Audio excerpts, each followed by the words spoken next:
Welcome to mintCast, the podcast by the Linux Mint community for all users of Linux. This is episode 490, recorded on Sunday, August 2nd, the year of our Lord 2026. Hoping to inspire your projects. I'm Joe. Crash coursing in Markdown, I'm Bill. I'm Majid, and I run Arch, by the way. He doesn't. Yes, I do. I'm here for the dog days of summer. I'm Charles. Hoarding hard drives. I'm Jim. First up in the news, Mint Monthly News. Arch gets hit again. In security and privacy, well, we ain't got no privacy, but there is an article from Tech Radar that we're going to get into. And check this out. Do we have anything in check this out? No. Okay. But there is Nothing Southern Wanderings. Yeah, this is going to be a Wanderings episode, folks, so buckle up. And there are two people that emailed us in Vibrations from the Ether. Fantastic. Please remember, if you want to follow along with our discussions, the full show notes for this episode are linked in the show's description. The news. Who wants the first one? So I'll go then. Mint Monthly News, June 2026. This is from the Linux Mint blog by Clem via Londoner. So there has been, shall we say, updates on Wayland, Cinnamon, and a couple of other system and security updates. So from a Wayland perspective, in the blog, Clem talks about how we worked really hard on Wayland, and we got to the point where it feels solid, and the experience is almost on par with X11. Wayland support will no longer be considered experimental. In the next version of Cinnamon, both X11 and Wayland will be fully supported. On Cinnamon, a Cinnamon list Windows command was introduced to make it easy to open windows. Muffin now rounds coordinates and dimensions for all clutter actors. Means that you get crisp and precise rendering, and fixes blur issues when applets or desktop components forget to do so themselves. There's support for systemd's graphical section, and this boosts Cinnamon's compatibility with many upstream projects. On a system perspective, SSH keyring support was improved system-wide. Fixes were implemented in the light DM configuration. There was support for the fingerprint authentication. That had come in a previous one, has now been improved in the Slick Greeter. And in security updates, there was another severe security flaw which was found this month. This time it affects Mint Update. And Clem would like to thank Robbie, Lowe, and Ross for finding the vulnerability and working with them on it. Security updates were sent 3 weeks ago for all affected versions in both supported and end-of-life Mint and LMDE releases. And so make sure you update your system. I noticed something actually in this. Just look at the wording. We worked really hard on Wayland, and we got to the point where it feels solid and the experience is almost on par with X11. So it's still not as good as X11. So now what does that mean? I'm not sure what it means, but I just found it interesting the way that they kind of worded it by saying, yeah, it's almost as good as that. It's like, I think nobody wants to take the chance of saying, hey, it's right on par with X11. It won't work with my thing. I can't do my thingy thing. You know, because you know that's how these people are, right? Yeah, I know, but it's the funny voice is coming in within 5 minutes is a record. It's normally a little bit later. No, but, okay, no, you're right. No, but there's also a bit of a kind of like, we're having to do this, or we're doing it. It's almost as good, but like that. There's a little bit of that wishy-washy, huh? Is what you're saying? Yeah, but you know, they're not calling it experimental, which is something, and it is the future. Let's be honest. I mean, if you go on Plasma now, it's a Wayland session. GNOME has been a Wayland session for a while. Even bloody XFCE is coming up with a Wayland session, apparently. I mean, God's sake. Do you know what I mean? That's when you know you've been beaten. Yeah, exactly. Well, I mean, interestingly, I've got Cinnamon installed on an Arch machine, which... Oh, you run Arch, do you? Oh, God. I never knew that. I mean, I there's just no way I can't bring it up every single episode, but there you have it. No, yeah, it's like being a vegan, isn't it? How do you know if someone's a vegan? Because they'll tell you. Or if they're into CrossFit. Um, Interestingly, though, they're on a more up to date version of Cinnamon, yet it is still enumerated as uh, experimental over on Arch. So I'm not Hmm. sure. I'm not sure. Maybe they just haven't got the memo yet. I don't know, but it seems I to mean, work. I've tried it. yeah. I mean, I've got to be honest. I haven't tried it recently. I tried it. I think the first time they came up with it when it was experimental, and it pretty much was experimental. Um, this actually begs a question. Actually, is it then actually that you get cinnamon updates faster on Arch than you do on Mint? Yeah. Which is interesting, isn't it? I suppose. Well, I Um, mean, it's a little bit more run amok though, and yeah, yeah, yeah. it's got to be perfect to be on Mint. Hmm. Well, that's what we say.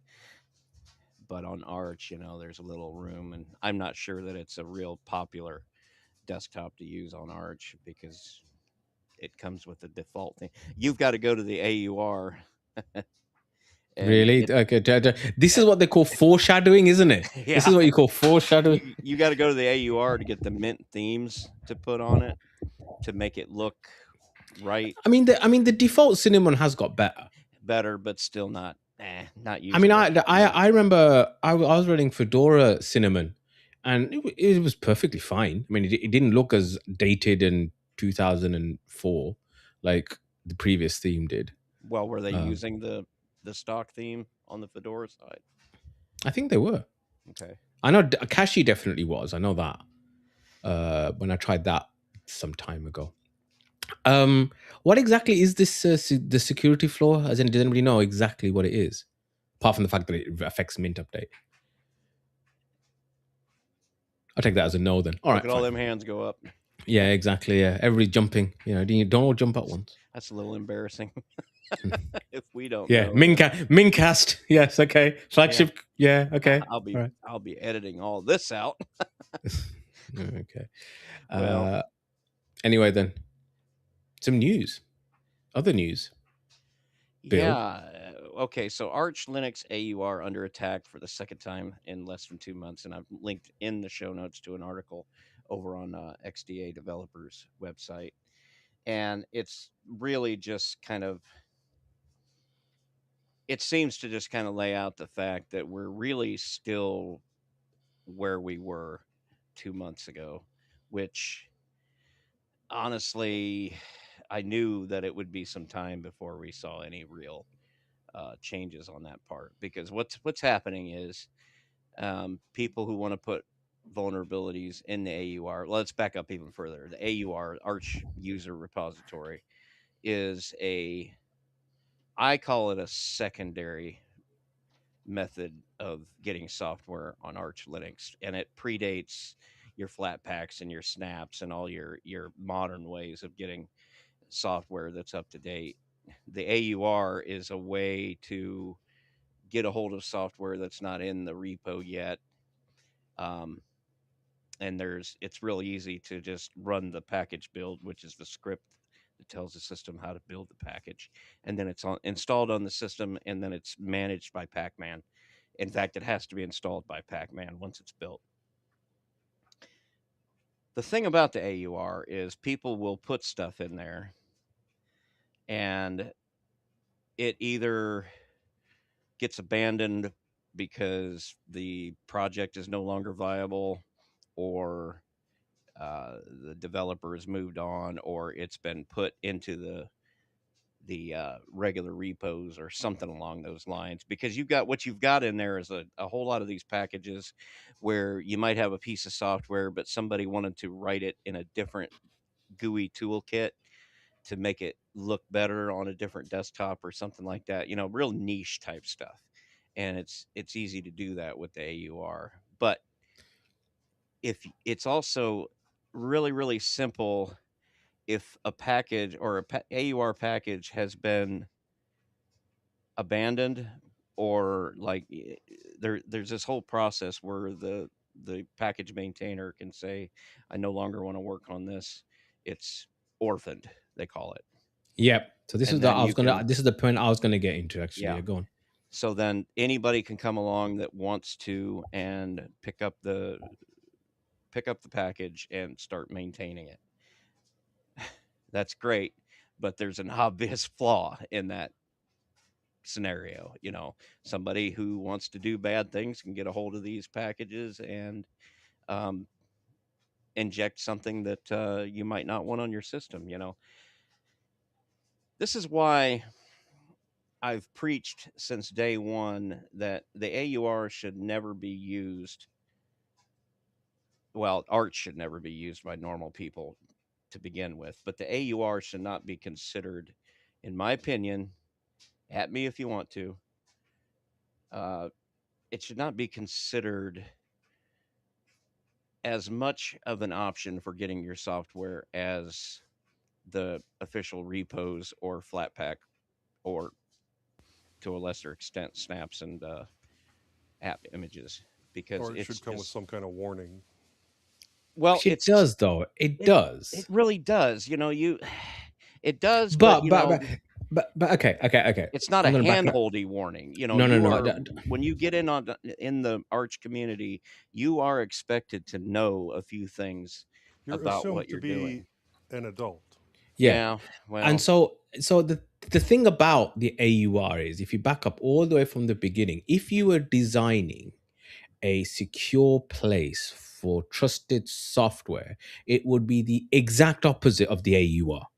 yeah. Right, in every way, shape, or form. So firstly, for example, there isn't actually a lot of packages on there. There's scripts on there which then point to where you can get the specific Oh yeah, code and whatever to make it. I missed Yeah. that. Yeah. Yeah. So that's point number one. There isn't actually anything on there. Number two, anybody can submit anything, right? There's no QA process, really, right?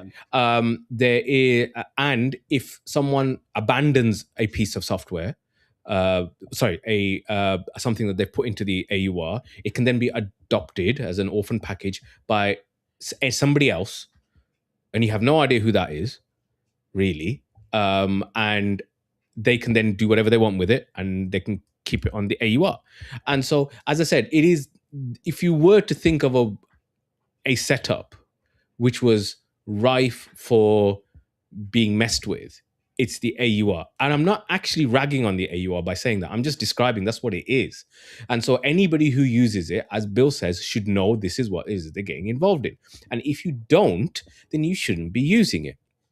I think wonder part if of the, I part think of the part of the blame is for distros like Endeavor, and even to some extent the Arch install script, which has made it oodles easier to get up and running with Arch. So I think it's part of it is this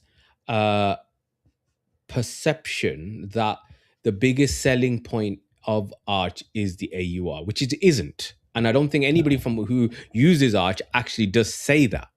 Most people who say that you should use Arch for whatever it's to do with performance, having a light system, being able to configure exactly what you want, knowing what's on your system, having, being, uber in control, really, as it were, right? But you see on, and I might have been guilty of this as well whenever I've used Arch and I've gone, whoa man, you can get anything on the AUR, it's brilliant, you can get anything, wow, this is fantastic. And then yeah, but there be dragons, do you know what I mean? And so I think I don't think necessarily those distros have done that, because if you look at say Manjaro as an example, it doesn't enable AUR out of the box. Oh, it doesn't. No, it doesn't. Manjaro doesn't. Endeavor doesn't. Kashi does. And that's about as much as I know when it comes to the Arch-based distros that are not vanilla Arch. And so, in a sense, it's not surprising. As I said, the thing is architected in such a way that it's almost like, come here, maybe put your malware here.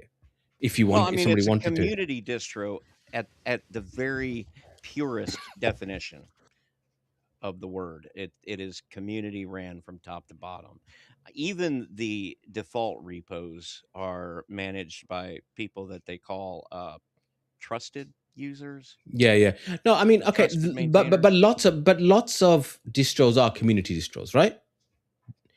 Right. So I mean, Debian, but you could based say, on argue. something else, though. They're based on Debian. They're not running their own package repository. That kind of thing. Mm. Arch is I, from top to bottom.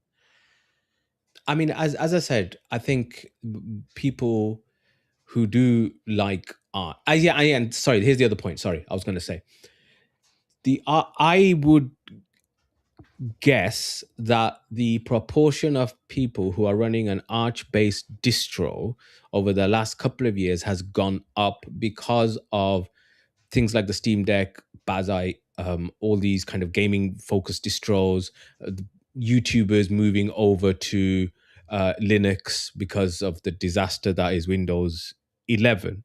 And so now it's become even more of a honey trap. And that's why you're getting these things more often. I have very Well, little evidence for this point, but I no, just get but that feeling. you're making kind of another point too. You have to make a distinction between vanilla Arch and then Mm-hmm. all the other distros that are based on Arch. Mm. I mean, you don't call Linux Mint Ubuntu. True.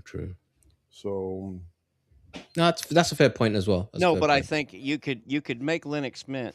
My point is, you could make Linux Mint community maintained from top to bottom, but it still has the benefit of all of Ubuntu's work to keep those repositories safe. right, And you've yeah. got It, the AUR is the Wild West. I mean, it's a bazaar, and crazy things happen at the bazaar. So yeah. if anybody can put things So, there, then sooner or later, somebody that shouldn't be putting things there is obviously going to put things there. So Yeah. so Sorry, let me Charles, ask you the saying question. something? Yeah, let me ask a question. Arch. I've never used quote vanilla Arch. I think I played with Integros about 10 years ago. It's now a dead, which is Arch underneath, but has a different interface. Antegros became something. Endeavor. It became Endeavor, yeah. But yeah, I I know don't what you think mean. that's Somebody particularly is using the name the Integros. name, right. It's not Integros as the old, because there was a naming conflict and a Yeah, thing between the two developer groups. I Anyway, remember that. besides that, my question is if you're using vanilla Arch from a security or safeguarding, should you just install packages for the flat pack? Do you have the ability to do that? Go get the flat pack from a known trusted source, or you go get the app image from a known source, or I've not had build to do the any of package that. from source. You can do. So, You can do. Because I mean, I'm just going to give the example of Manjaro. Manjaro has Flatpak support built in. I think Hashi did as well, actually. But even if it didn't, it's because it's Arch. You can change it. It's very easy to kind of enable things like that. I haven't tried app images. I'll be honest. Or well, no, Got to setup. have. I'm just talking about from Yeah. a safety point for, like you guys say that the AUR is a wild, wild west, and buyer beware or installer Yeah, beware, but I mean, and there is the actual Arch official repositories as well, Which is which do huge. have a okay, bit, yeah, which do have a lot more. There is oversight. It's still not like as much No, because, as Bill was saying, it's community because it's that is community. well maintained. Yeah, That but it is, it is still, it's an official maintained one. While as I said, the AUR is just like if somebody was to dump all their random exe files, it's like that almost. I mean, and you can the honestly, the other thing too is that you are supposed to know if you're going to go and use the AUR, go and read the package build and understand where it's getting the software from. If it's reaching out to somebody's Dropbox somewhere and getting some random binary to put on your system, then you might want to look into that a little bit. I'm not saying that's always a bad thing, because there's a couple that you can get binary packages installed from the AUR, which is Hmm. just basically the package build, and instead of telling you to go get this dependency and that dependency and then here's your build script or whatever, it's just telling you go grab the binary that's already pre-built. And sometimes they are in Dropbox, sometimes they're on SourceForge or something like that, for crying out loud. But they're out there, and then it just downloads it and installs it with a pacman command. So that does exist, but you need to go and follow the trail, and understand what you're installing. But to your question about whether or not it's safer just to use, I have found, because of the enormity of the regular uh, Arch repos, and the fact that you are getting just as up to date a software with that as you are with the flat packs and whatever else. I get by with just that. In fact, the only time I install something as a flat pack is when I know that is the project maintainer's preferred way of distributing the software. Like, for example, OBS Studio, the maintainer prefers the flat pack version, and so I use the flat pack version everywhere. But I can get an up to date version of OBS Studio through the package repository as well. So, I mean, and I've got a lot of stuff installed on the Arch boxes from the regular repos. I'm not using the AUR for anything anymore. Um, Okay. it's all from the regular repos, and like I said, it's only little edge cases like OBS Studio that I'm getting from Flatpak, and a lot of stuff that I've got to get.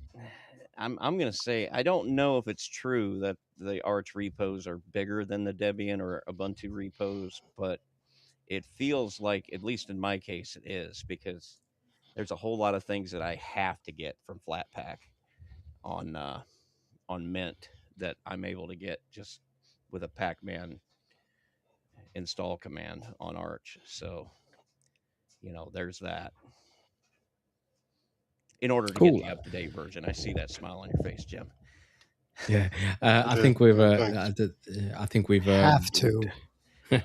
Well, when I say have to, if if you have a need to take advantage of a new capability of a piece of software, and of course, we're on an LTS of Ubuntu here.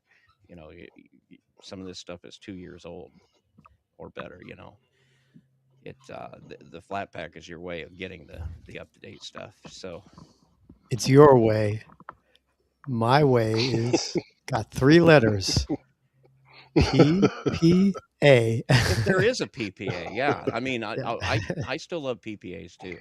I've never really bought into that whole idea. Well, PPAs are not safe because people can put software in there that shouldn't be in there, and I have You literally you mean like the never. AUR? Yeah, yeah. Well, I mean, in the PPA's case, you install the PPA and then you're just letting it run amok, basically. And if somebody puts like an update to the Mesa stack in That there or has something like literally that, happened. I've never seen it happen. But yeah, in theory, it could happen. But the advantage you get with the PPA is considerable. No, I remember a story a couple of years ago where one guy had run a PPA for several years and then basically handed it off to somebody else, and the new person wasn't a good person, and then decided just to install crypto miners on everything. But then Yeah, I remember that. you would I have remember to that. make that there's more to it than that, because you would have to make those crypto miners a dependency of the package that you've got in the PPA. And how easy is that to do, to change the dependency tree of a piece of software? I don't know. I don't But either. anyway, I mean, it would have to be named the same thing as a piece of software that you would have installed. But then, like, if you was to make a crypto miner look like an update to the Mesa stack, and it would install Anyways, that, you we've wouldn't beat have any this to traffic death. all of a sudden. Yeah, I was going to say I think we've beaten this one to This death. is haven't we? important stuff. Yeah, The man. horse is Yeah, man. dead, Bill. Yeah. Majid, let's beat this okay. new one to death. Yeah. Okay. Fine. This was I just put this in just because it. We've been talking a bit about vibe coding a couple of times, and so I know OMG Ubuntu, but I've seen this in other places as well. Starling, a new Linux desktop built using AI in 6 months. So some Linux desktops have developed over decades. This was used using I think he was using Claude, But yes, it's made a complete desktop environment with Wayland, mixing native and X11 clients, etc. Um, the landing page devotes more time to justifying its claim as the first desktop written by AI than the why of how the code and the authorship around it. There is it's the only reason I put it in is because we've been talking about AI and the scourge of vibe coding or the benefits of vibe coding, whatever you want to put into it. And it's like, in one sense, I wasn't that surprised that something like this had come. On the other hand, it is a bit worrying as well because it means that um, people with no coding experience at all can come up with something as massive as a complete desktop environment. And apparently you can try it out. You can download the deb from GitHub. You can install it on 2604. You can't do it in a container though, apparently. It's got the usual kind of problems that, most desktop environments can have with GPUs and third-party apps and whatever. But um, yeah, I mean, welcome to the brand new world. I do like the way that Joey in the article kind of describes it as, I charitably described Starling's desktop UI as TMU Mac OS Mojave. So um, yeah. But anyway, I just thought it was interesting since we've been talking about AI and vibe coding. You can make XFCE look exactly like this. Yes, you could, Honestly. but I mean, the point is that this is completely, Yeah, written no, from the I get ground it. up. Why did it take 6 months then? I don't know actually. I think Charlie could have ripped it out in a night. Yeah, I mean, according to the project's GitHub and website, developer used AI to rewrite Flutter's framework layer from Dart to Swift and left its C++ rendering engine unchanged.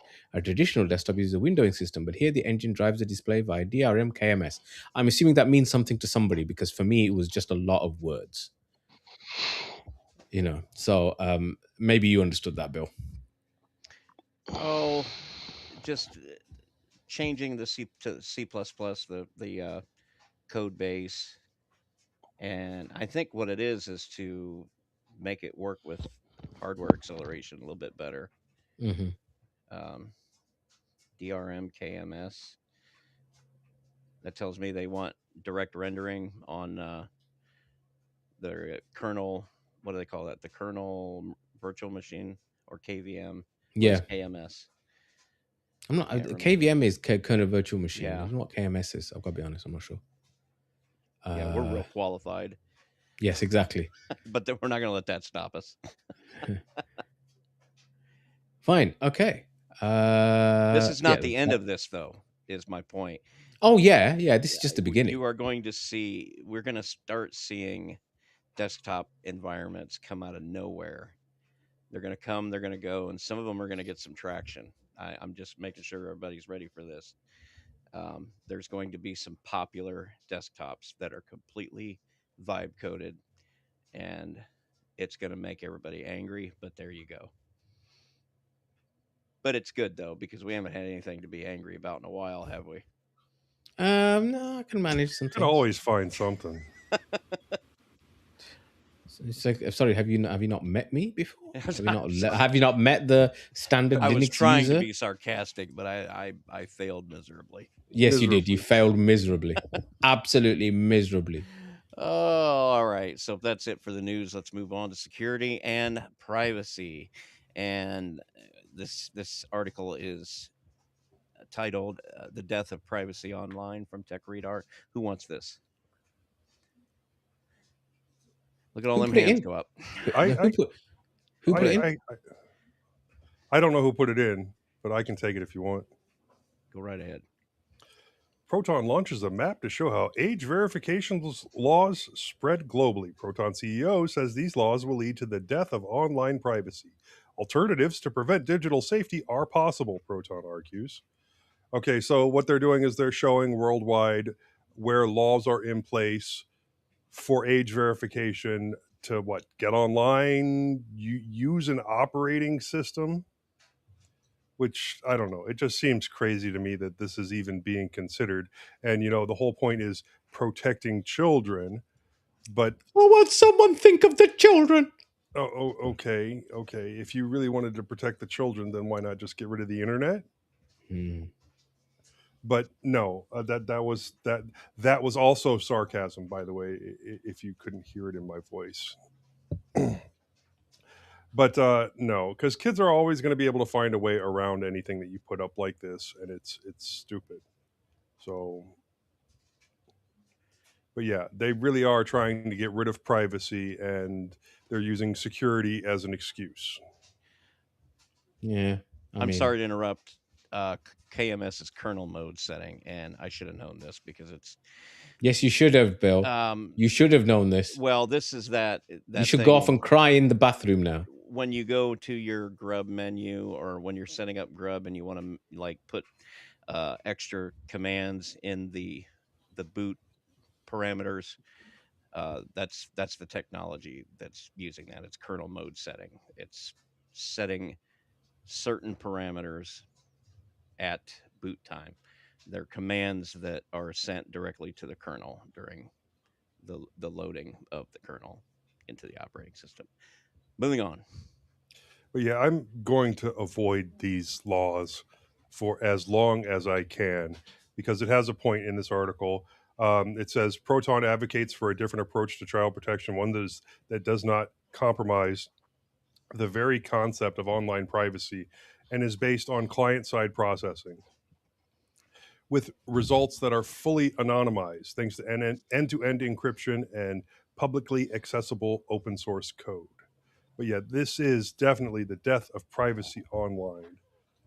If you have to, because there are different reasons to use a VPN, and sometimes it is to hide your identity to protect you for whatever reason. Say you're a journalist in the Middle East reporting on something the government doesn't like, or even in America reporting on something the government doesn't like. You should be able to anonymize yourself, and this would be the end of that type of thing. So passing, it's all fine and good to pass a law. So you pass the law. Now you've got to come up with a mechanism to enforce it. And who on earth is going to do that? Be You able know, to do that.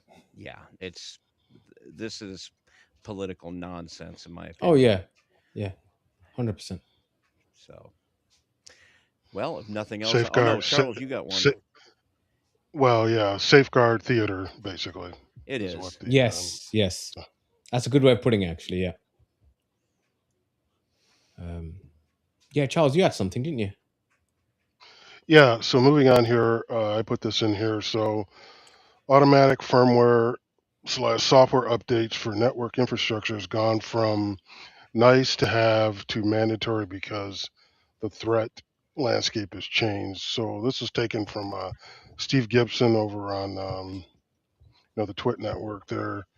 And back in May and in June, there were two episodes, and they're linked in the show notes there, where the show numbers are linked there.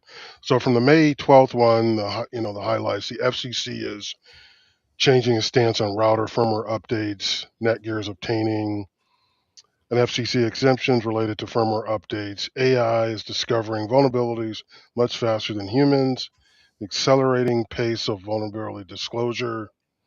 And then on the June show there, 1085, basically kind of goes down through all this is being changed by the landscape of AI can find flaws and then they can chain these flaws together and put network infrastructure insights. And Steve Gibson's thesis is that we should make sure we have automatic updates on, and because we should have automatic updates on because we can't manually keep up with the threats if automatic updates aren't turned on, and you should just have automatic updates turned down, push out to your network infrastructure. And if it, and he says even in the one of the shows there, if it bricks or takes your router or thing offline, well, that's no big deal. You just have to go fix it and put it back online. And as I listening to this, and I'm thinking, isn't there should be a little bit of nuance in this approach to automatic updates? Not to compare apples and oranges a little bit, but just think about was it the Cloudflare? Not Cloudflare, but CrowdStrike. automatic update that got pushed out, Yeah, yeah, and yeah. A couple of years ago. yeah, and lawsuits and what was it? Delta Airline was down, and there was all kinds. I mean, it just created havoc because of automatic update and automatic update. Well, if they go wrong, you just deal with them. Well, yeah, you can deal with them, but there's a catastrophic failure. I guess my point is this whole thing is that yes, automatic updates are good, provided there's a workflow of safeguard for automatic updates. Is if an automatic update gets pushed out, does it back up the current running uh, status? And if it fails, it can automatically fail back. That's a pretty rare, high stake thing that happens. Just look at Microsoft Windows. How many times have we done automatic updates and their PC gets wrecked and they get blue screen, they can't boot anymore? Mm. I don't know. It was just kind of annoying to hear him say this without any caveats or structure around pushing out automatic updates. And in some industries, you can't automatically update things because of the risk of things going wrong, like in medical, in finance, transportation systems, but you just can't make the proclamations without having some caution and some rational, detailed steps around doing these things. So I just wanted to highlight that. And I thought, and his thing is because of AI that we shouldn't be checking the updates, testing them because it takes too long and because the threats are going to outweigh the pace of what updates get applied. But anyway, there's a balancing act there, and he didn't When say that or prescribe that. He just said, "Oh, just turn on automatic updates. If it bricks your router, if it bricks your switch, just reload it, and things will go back to form." Because he said at when 2 o'clock in the morning, nobody's going to be ready to do an automatic update because people are sleeping. Anyway, that's what that's all about in my gripe or complaint about how he was coaching this.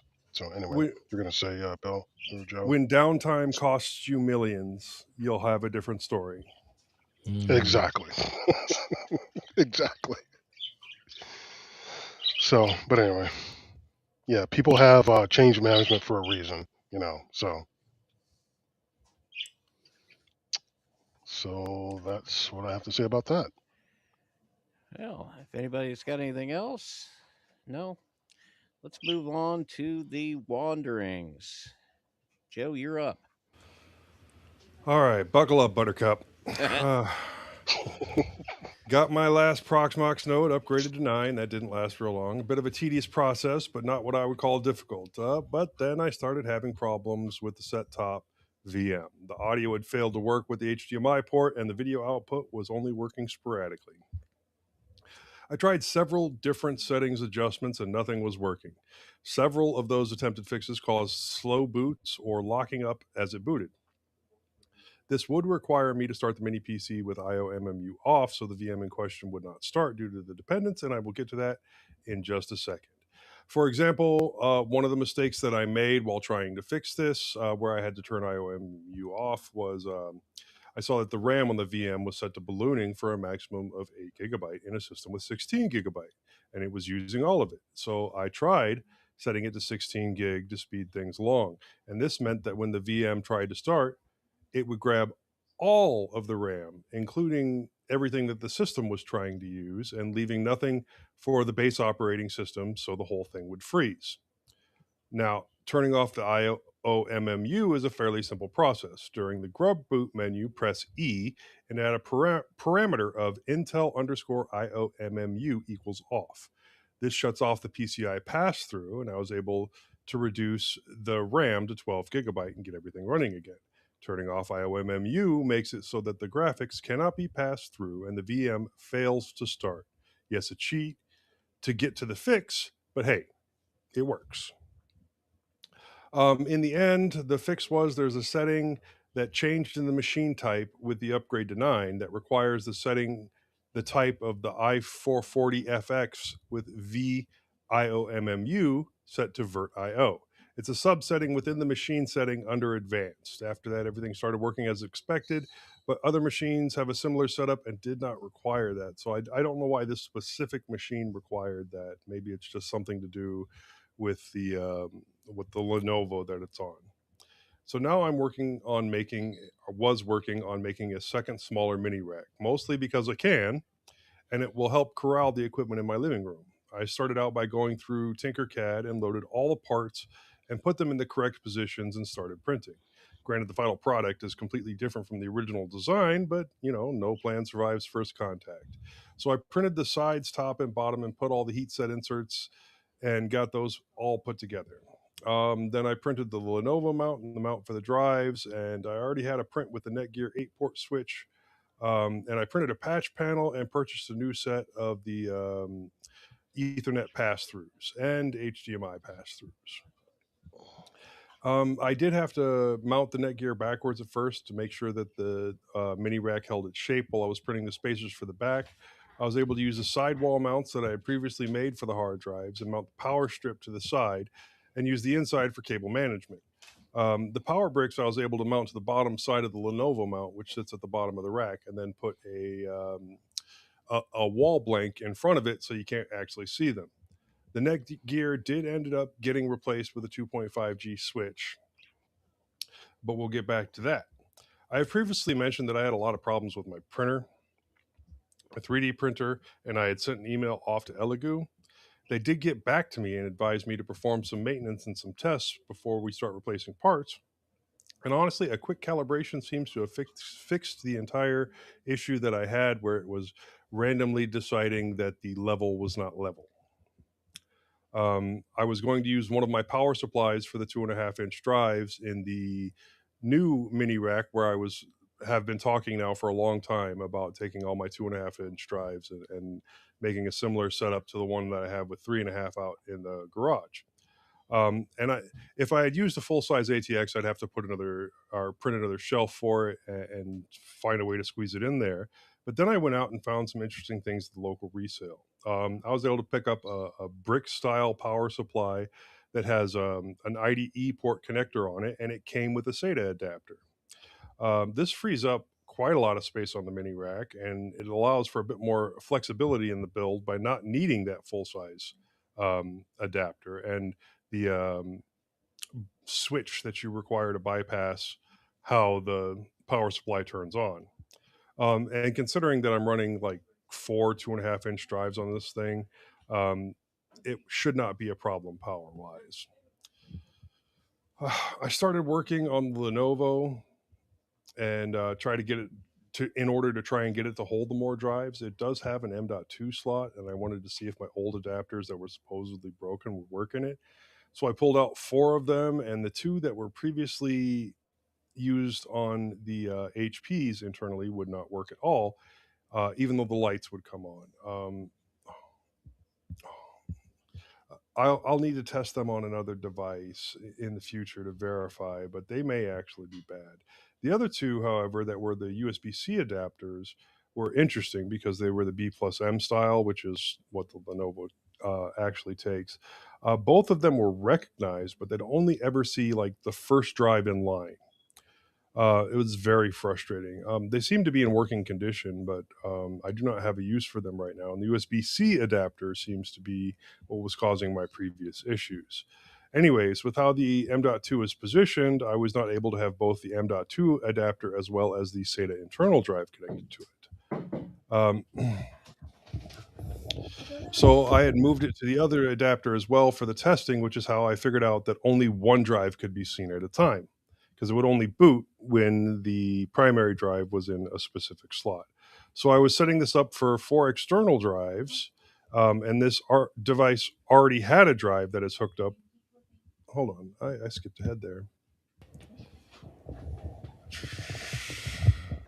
It's how I figured out that the one drive could be. So I was setting this up for 4 external drives. It's not ideal, but you work with what you have.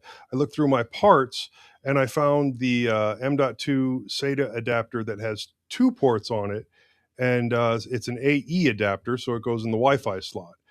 It had previously not worked on the HP Minis that I have Proxmox running on in the garage, but those have 2.5G adapters in those slots now anyway. I would have liked to get a similar adapter for the Lenovo, but limitations are limiting. I could go through the hassles of moving things around, so one of the HPs is in the house, the Lenovo is in the rack in the garage, but I'll figure that out at a later date. So the adapter for the 2 drives works, but the lid will not close, and would not close until I ordered, and I had to get a SATA extender to get the main drive to hook up in the correct slot above the M.2. So I ordered some new right angle SATA connectors, and that made it so that it would close. And then I also stripped a SSD's casing out and put that in there, and was also able to get a proper M.2 put in there. And that makes it for a much smaller configuration on the inside. And then I also was using 2 USB adapters for the other rack that are the other mounting rack that I had printed for 2.5-inch drives. So there are a total of 6 drives hooked to the device, 2 internal, 4 external, even if 2 of those that are connected with USB adapters. I could have gone with a shorter rack since I don't need the larger power supply, but this did give me some space to grow. Maybe I'll print out another one of those interesting adapters, because they make one for the Raspberry Pi where I could put 2 more drives next to that. While I was putting this all together, my other rack decided it didn't like running. It wasn't even that hot that day, and I was not doing any heavy moves, but suddenly the drives were no longer accessible. Janky adapters that I am using, which should help with the drops that I was experiencing. Now, I was not able to find a handy NVMe drive, and the board would not see the NGFF drive that I had on hand. And I was only able to find a spare 16 gigabytes of DDR4 RAM, so I decided to just move everything over from my other mini PC.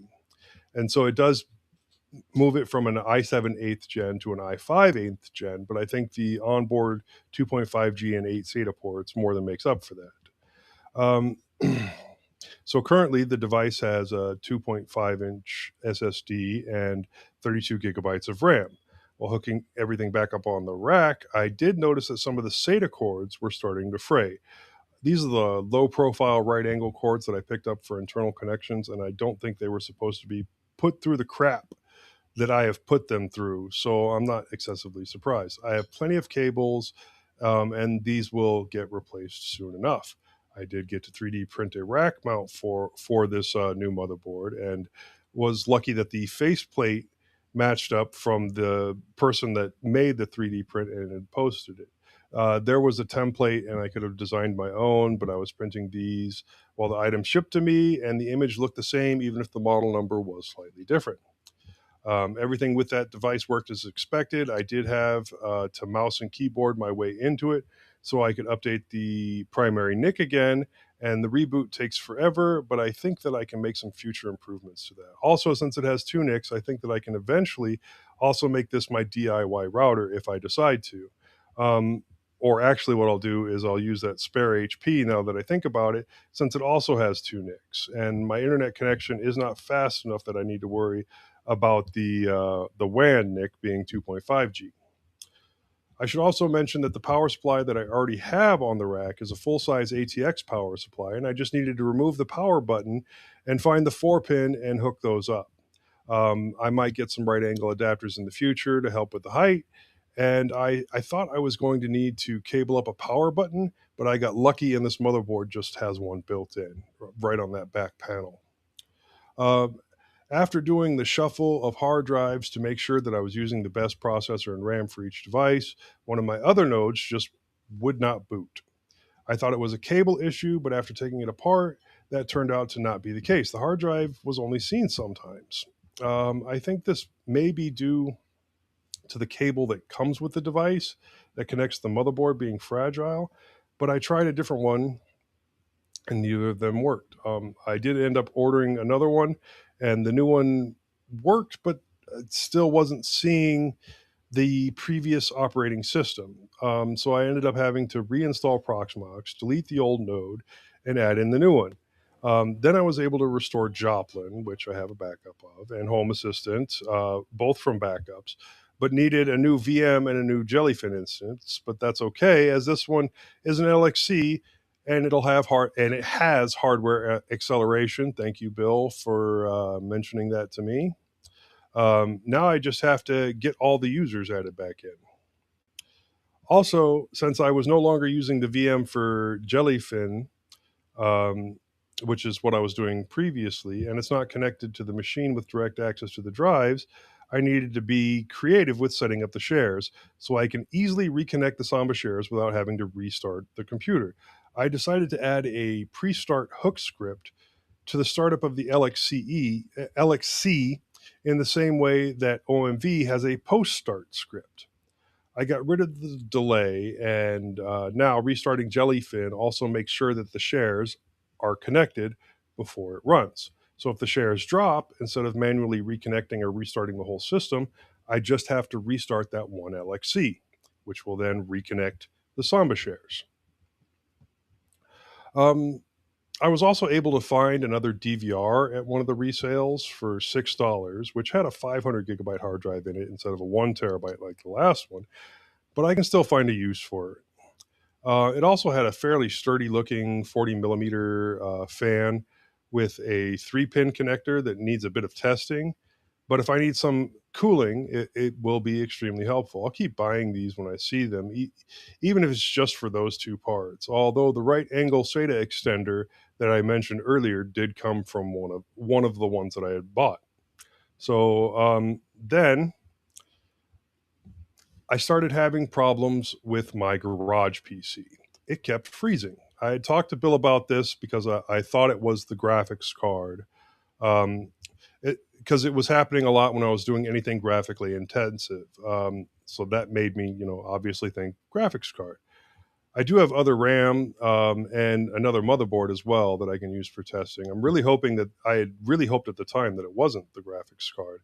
But then other problems started cropping up. Slow transfer speeds with hard drives, and then also the 2.5 gig PCIe card for Ethernet was just randomly dropping. Then I remembered that this thing is like 7 years old, and I have not been gentle with it. I mean, I've had to replace the momentary switches on the case because they had worn out. But it's probably because of how humid it is in Texas. Now, I could test the RAM easy enough as I have plenty. I also have other drives and some very, very old graphics cards, but I'm pretty sure the best thing for me to test is the motherboard. I know that previously it was having issues with certain slot pairings on the RAM, which is indicative of bad lanes, so why not other problems? Anyways, thankfully, I had an exact copy of this motherboard that I picked up when a friend was getting rid of spare parts. And what's more likely, that all of these individual parts started breaking all at once, or that one of the items tying them all together is breaking? I guess it could also be a power supply or the processor, but easier to test the motherboard. And if it hadn't worked, I'd have just gone to Micro Center and probably bought a new computer. Anyways, it was a super easy process to pull everything off the one motherboard and move it to the other. I did pull out and verify that one of the 32 gigabyte sticks that I had was bad, and that it would not work paired, and it also would not work singly by itself. So it's set aside until I magically learn to repair RAM. I must say, you're very lucky to have had some RAM in some way, dude, shape, or form. Because I mean, dude. it's just ridiculous, isn't it? I no, the prices of DDR5 is insane, and I won't buy a DDR5 system right now. That's why I had an older motherboard when I went and purchased one. But I have a stack of like 8 gigabyte DDR4 sticks that I've picked up just from various places. People, getting rid of them or whatever, old systems taken apart. So yeah, I can do 8 gigabyte sticks of DDR4 all day. I Could found probably some sell them as well. DDR2 the other day. Oh, SODIMM ran, so it's for I a found laptop. yeah, I found some DDR3 SODIMM. I've got a bunch of 3, and I'm actually using some 3 in these servers. But I was like, wow, what am I going to do with 2? It's going to turn into a situation where people are going to be selling RAM on street corners, aren't they? Be like, Yeah. you want your 8 No, gigs, you want your 16 gig. Man, I got what you instead need, of man. free candy on the side of the van, it's going to be, DDR5. Dudes are going to show up with masks. I'm here for your Right. RAM. Yeah. So dirty when you say it like that. Okay, I did most of this work in my kitchen though, because there is another heat wave in Texas. I don't know if you're aware or not. It Well, is we coulda warm here in guessed. Texas. Well, we're getting heat waves as well, man. Flipping out. I feel like I'm in a frigging air fryer. Yeah, you want to go out in my garage and we'll see who can No, no, last out I'm there? fine. No. Okay. And I was happy with all of these devices and being able to use like my portable monitor as my primary on the kitchen counter to test everything. And then I have a big old brick battery, and it works really well with my pine sol soldering iron. So yeah. The next problem that came up is my router.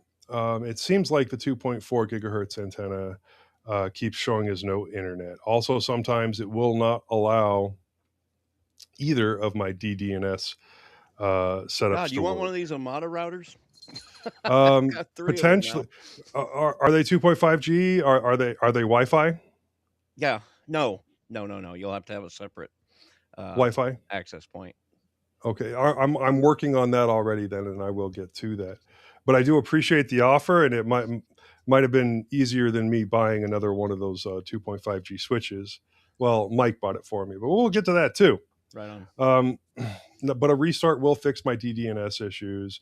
But it stopped working for fixing that 2.4 gigahertz. I did put up a temporary fix with one of the mesh routers that I had installed OpenWRT on. It connects to the 5 gigahertz and rebroadcasts on the 2.4. It was a temporary fix, and it won't work long term as that router continues to degrade. The problem is I spent my tech budget on that new motherboard, so I have to get creative now. Um, it will probably end up costing me one of my DDNSs though, because that is directly from Asus and on the router. Um, Probably, maybe also one of my backup WireGuard setups, but I have redundancy there, and I can put another one in if I need to. It was quite an adventure to actually get all of the steps done in OpenWRT using Lucy to get the device into a proper bridge mode where the parent router was providing the DHCP table. I do now get proper IP addresses off of it. From the devices, as long as I'm connected through it, I can access the Lucy interface. It still doesn't allow me to use things like KDE Connect for whatever reason. And it was causing other problems as well.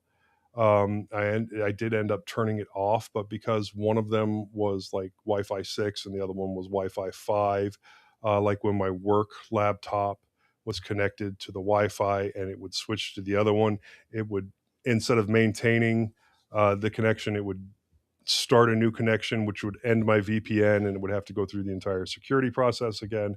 So yeah, it's shut off for now. But while I had it hooked up, the the hotspot turned router, to my laptop, I did make sure to make a copy of the setup. And now I should be able to restore from backup. So if I grab any of the other ones, I can just do it all over again, give it a new IP address, and it's off to the races. Um, So if I do end up having to build out the entirety of my own, I can get around that Wi-Fi 6, Wi-Fi 5 problem by just using Wi-Fi 5 routers. And most of the interesting things that I do is wired anyway, and the rest of it will be more than fast enough for everybody else on the Wi-Fi. And this will hopefully force me to start building out my own setup with OpenWRT and get away from commercial routers. And that should be a good learning experience, especially in preparation for next year when, you're not going to be able to buy new routers as easily. And then something crazy happened. I went to the Goodwill and I found a PCB for a Rama U80A keyboard with keycaps for $7. Now, this is a $500 keyboard, okay? Up to 1,000 with some of the accessories. Absolutely Say that insane. again. Say that again. It's a $500 to $1,000 keyboard. Oh my god.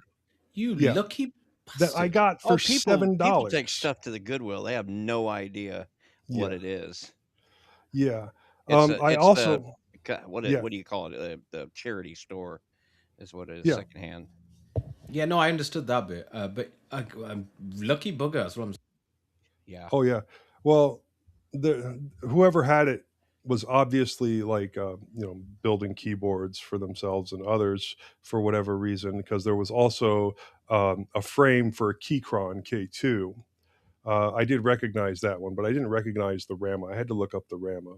And I was purchasing it anyway because, full PCB for a keyboard. There are some parts missing, but I can get around that. Now, at the other resale that's close by the Goodwill, there was a set of mechanical keys that I'd been eyeballing for a while but hadn't purchased because I didn't have a reason to. So yeah, I immediately told my wife, who was with me, that we needed to go back to the other resale so that I could pick up those keys. And I did, because I wanted to, basically do a full build from resale. And yeah, that it's worked out so far. There was no casing for the keyboard, but the weight for the casing was in there. So I don't know how that got to be that way, but even missing these parts is still an incredible find. I then went and designed a simple backplate that I could easily put some heat sets and inserts if I wanted to, and I ordered a bunch of standoffs and some stabilizers. I wanted to make it as simple as possible because I wanted it done fairly quickly. I did have to increase the thickness of the first design and then also make it a little bit narrower. This will be a much lower profile build than what it was originally designed for. And it'll be a wired build for now, but overall, I'm happy. I printed the back plate and then got the self-tapping screws. I did have to glue some spacers into place. It was just too much work to get everything lined up correctly. Also, the standoffs that I had ordered were 3mm, but it looks like this board is actually set up for 2mm. I also found out that it's not hot swappable, but the solder version.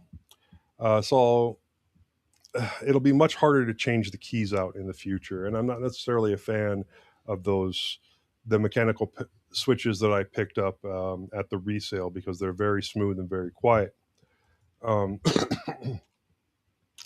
But yeah, I still think it's an absolutely incredible find, and I have not done the soldering yet. It's all set up for me to do it. It's not that it's going to be hard to solder. It's just a lot of soldering. I mean, you got 86 keys or something like that, and each of those has 2 solder points. And then I did have to use some of my backup MX Cherry Blues, so there's a mixture of keys on there right this second, and I want to see how I want to order that, because sometimes it's good to have the WASD as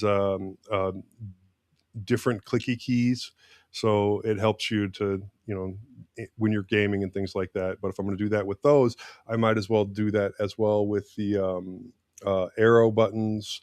And I don't know, I have to figure out 2 more because there's 8 of them total.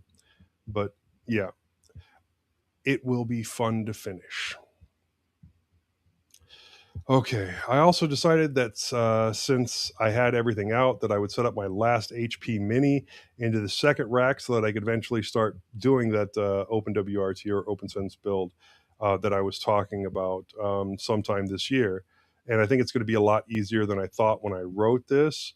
But yeah, I did have to jump through some hoops using one of the previous setups that I had done, because when I installed the operating system, I didn't realize that the cable was not properly seated.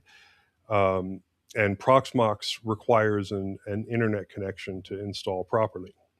Yeah, it caused a lot of problems. It probably would have just been easier to reinstall. But where would the fun in that be? And I wouldn't have as much stuff for Bill in this episode. I mean, seriously, tell me that my show notes go by too quickly, Bill, and this is what happens. Anyway, this computer has 2 Ethernet ports, the 1G that's built in, and then the 2.5G makes it kind of perfect for this, the one in the AE slot. But onto the issue, I had to change the IP address in /etc/network/interfaces, and to change the default NIC, and also update /etc/host, as well as /etc/host name with a unique name. And then I had to access the interface and update the DNS server. And I also found out that the Ethernet cable was actually bad, and that was fun to try and get to. But in the end, it all got working. Nothing really installed on it yet other than OpenWRT, and I did move some backups to it just so that they're there and available. I'll probably end up moving an instance of WireGuard to it, and maybe a second instance of OpenWRT just specifically for things that need to use a VPN. Also, while I had the rack apart to install it, I got that 2.5G switch, which replaced the Netgear that I had previously used. And I did have to move the Ethernet patch panel to the rear of the case for space. But I was looking for alternative prints for that. I did find a half U patch panel that I am going to test out. It is printed. I just need a couple more of the pass-through Ethernets, and I will put that on there and see if it works in the half U that I have left. Yeah, and like I was saying, I don't think it matters that the one connection is 1G. That'll be my WAN connection because I only get like 300 up, 300 down from my internet provider. And the speed that I want all comes when in regards to internal networking. I want that 2.5G. So yeah, lots of craziness over the last 4 weeks. I will try not to have wanderings this long ever again. Well, before we go on, you guys are monitoring the YouTube comments. Yes, I'm on right? there now as well. Yeah. I'm on there. I haven't since I putting started. really non-controversial opinions that are like, very Yeah, middle of the road opinions that I have. A couple of I have not conversations started going on. since I started my wanderings. I was more focused on that. Yeah. Couple of questions. One, Jason Bratcher, are there any apps, whether GUI or TUI, where I can type in the name of a Linux app and get a short description of what it is? And I just responded with any of the graphical package managers should work. You for know that. what? Charlie should vibe code that. Don't get him started. He'll never get any sleep. or you can just ask the Google. It'll give you a summary. Yeah, I just said that the graphical package manager should be good. But if you're wanting to do it, like if you don't have one of those installed, I mean, I think we talked about this on a previous OTC, didn't we? About which is the most kind of desktop agnostic software manager that you can use on nearly everything. And I think we came up with Discover, KDE Discover, because Mint's one has some specificities, which means it only really works with Mint. Ubuntu's one's basically Snap, which is meh. GNOME software, well, it does do the GNOME stuff and the FlatHub stuff, but that's about the it. last time I installed Ubuntu, just like stock Ubuntu, I got the GNOME software and the Ubuntu tool. Oh, did you? Okay. Yeah, which I mean, I've normally had to put it on separately. This was a couple. I think this might have been when 2404 first came out. Okay. In fact, I'm sure it was. But they both basically did the same thing. It was just that there was a bit better Snap integration in the homegrown one with Ubuntu. I mean, it is what it is. It's their thing. They need to own it. Yeah. I really have tried to use Snaps, and every time I do, I just think to myself, no. Just don't feel like you should be using them unless you're on Ubuntu. No, I mean, even on Ubuntu, you just get some weird random stuff happens. You do. You just don't get with the others. Yeah. It is what it is. We have Flatpak. Also, let's see. Saint Raphael says, "Hey guys, Mint is the best. I've had it on my 19-year-old Dell, and it runs like a rocket." Oh boy. Yeah, that's going to be about the same age as Jim's netbook, isn't it? Let me know. I'll hook you up with some DDR2 RAM for it. Let's see. Used Mint. Same person, Saint Raphael, used Mint since 13 Maya. I remember using Mint 9, and it was a little rough in those days. It seemed like there was some weirdness. Was Mint 12 the one before Cinnamon? And was Mint 13 Cinnamon? I knew somebody was going to ask that. I'm going to have to check this. Okay, this seems like something for AI, actually. Actually, 13, for some reason, that 13 Maya sticks in my head for some I have a feeling that that's the first one with the Cinnamon desktop, because before that And it Mate. was that they had, what was it? They had their own shell extensions, GNOME shell extensions, to Yeah. make GNOME 3 look like GNOME 2. I don't remember or what. GNOME 3 ever being a thing. No, there was. Honestly, was there? There was. Yeah, it was. Okay. But they heavily skinned it, and that's why it became clear that just skinning wouldn't be enough. You'd have to fork, and that's why they forked it, and you got Cinnamon. Yeah, and then somebody named Atypical Doctor said Yeah, Mate some is weirdo. a dying project. Didn't even have the respect to capitalize the M. Yeah, Dying project. Let it die. Actually, yes, I was right. Yeah, Cinnamon 13. Sorry, Linux Mint 13 was the first one with Cinnamon and Mate. Yeah, that number just stuck in Yeah, my head. before that, which was 12, Mint Lisa, as it was called, was GNOME 3 with Mint GNOME shell extensions. Yeah, that's what they had it as. And there was some, I mean, there were some rough edges, because I remember when Mate first came along, they had their own menu for it, because Mate was basically just a continuation of the GNOME 2 thing. Well, there's this guy called Atypical Doctor on the chat who's got a very interesting point. He says it's a dying project. Yeah. There, I said it. Go but on. That menu, boy, sometimes it would work, sometimes it wouldn't. Well, I mean, have you used that menu recently? No. It's really not that great. Really isn't. So anywho. Yeah, pretty good conversations going on in there. Keep it up. Keep up the chat, folks. I promised at least I'll be in there. Excuse me, I was there as well, sir. I was there. After I told you. Yeah, well, Anyway, it doesn't matter.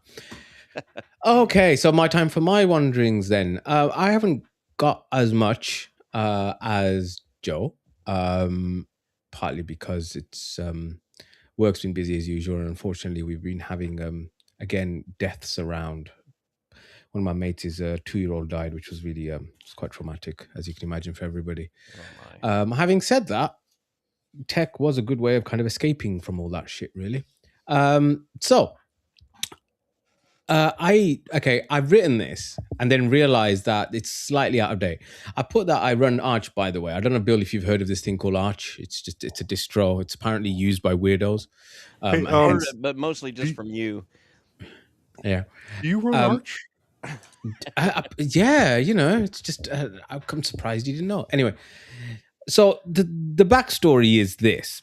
I wanted to try the Arch install script, and then I kind of lost my bottle halfway through because I kind of didn't know what the questions were asking. And I always think that's a worrying sign. It's one thing not knowing the answers, but if you don't even understand the question, it does worry you.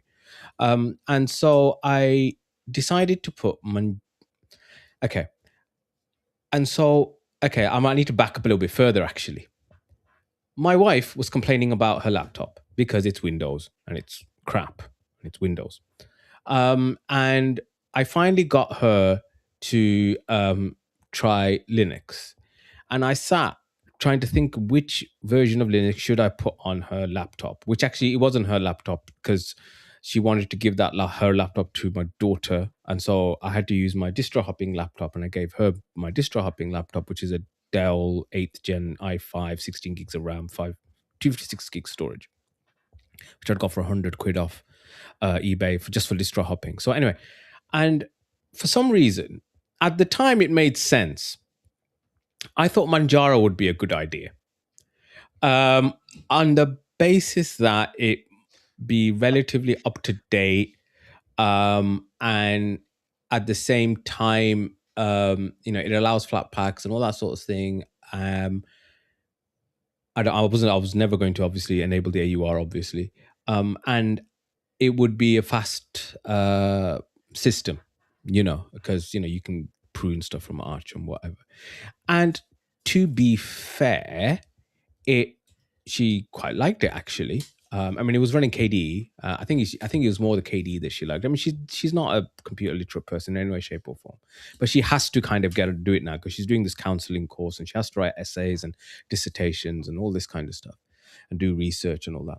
So, as I said, I put it on. She seemed to like it. Everything was going okay. And then I thought, well, you know what? I need to have my own distro hopping laptop now because I still do Distro Hoppers Digest. So I managed to get this Asus ZenBook off eBay, VivoBook, I think it was. I mean, this is an 8-year-old laptop, but it looks like it has never been used. It's in prime condition. I can't even see a mark on it anywhere. Not even from where the charger goes in. You know, it's very good condition. And so I, okay, well, you know, since I've put Manjaro on hers, let's put Arch on mine. I'll do the Arch install. That's where. So this is where the Arch install thing comes through. As I said, about halfway through, I realized I wasn't understanding what I was doing, and I thought, well, I've managed Manjaro on that one, and I've managed Cache on other ones before. Let's put Manjaro on this. So I put Manjaro on that, and it worked fine, absolutely fine. I started taking it to work. Actually, I decided to try it out as a work laptop for a bit. Worked absolutely fine, and I was like, "Yay! I run Arch, by the way." No, you don't. Okay, I know I don't, but anyway. Then, as